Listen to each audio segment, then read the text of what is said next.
الحمد لله والصلاة والسلام على أشرف المرسلين وعلى آله وصحبه أجمعين أما بعد.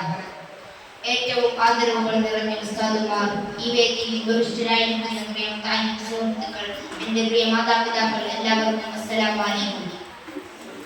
നാം ഇവിടെ ഒരുമിച്ച് കൂടിയതിനെ അല്ലാഹു സുബ്ഹാനഹു വ തആല ഒരു സ്വാലിഹായ അമലായി സ്വീകരിക്കുമാറാകട്ടെ. ഇതുപോലെ അവന്റെ ജന്നാത്തുൽ ഫിർദൗസിൽ ഒരുമിച്ച് കൂടാനുള്ള ഭാഗ്യം നൽകുമാറാകട്ടെ.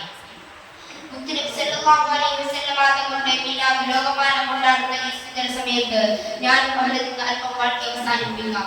മരബോധി വിശ്വാസികളുടെ ഹൃദയാന്തരങ്ങളിൽ പ്രകാശം കൊടുക്കുന്ന പൗർണമിയാണ് നബി സല്ലല്ലാഹു അലൈഹി വസല്ലം. അവിടുത്തെ പ്രകീർത്തനങ്ങളെ വാമൊഴിയാലും പരമൊഴിയാലും അടയാളപ്പെടുത്താൻ അന്ത്യനാൾ വരെ ഒരാൾക്കും സാധ്യമല്ല. അത്രത്തോളം പാരാപാരം പോലെ കടന്നു കിടക്കുകയാണ് അല്ലാഹു സുബ്ഹാനഹു വ തആല പരിശുദ്ധ ഖുർആനിലൂടെ വ്യക്തമാക്കുകയാണ്. അങ്ങയുടെ കീർത്തിയെ നാം ഉയർത്തിയിരിക്കുന്നു എന്നാലേ ആ കീർത്തന പൂർത്തീകരണം സാധ്യം തന്നെ. സ്വലാത്തിന്റെ സമ്മാനിക്കപ്പെടുമ്പോൾ ഒരു സെക്കൻഡ് പോലും കേൾക്കാത്തതില്ല. മുത്തുനബി സല്ലല്ലാഹു അലൈഹി വസല്ലം തങ്ങളുടെ കീർത്തനത്താളിൽ ചെറുതാക്കി നിവർത്തി എന്റെ വാക്കുകൾക്ക് ഞാൻ വിരാമമിടാം. കണ്ണിലും കണക്കൂട്ടിലും ലയിച്ചു, കണ്ണിൽ കാണുന്നതിനെ എല്ലാം ആരാധിച്ചു. അത് തായ്മകളിൽ മാത്രം ആനന്ദ കണ്ടെത്തിയിരുന്ന അന്യരായ ആദരവുക.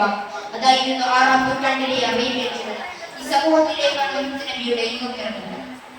സ്നേഹ സമീപനം കൊണ്ട്, സഹന മനോഭാവം കൊണ്ട്, സത്യത്തിന്റെ സമ്പൂർണ്ണ സമർപ്പണം കൊണ്ടും ഗ്രോസ്യകാലം കൊണ്ട് ആദം വിവാഹത്തെ സംസ്കാര സമ്പന്നരാക്കി എന്നുള്ളതാണ് നബിയുടെ ഏറ്റവും വലിയ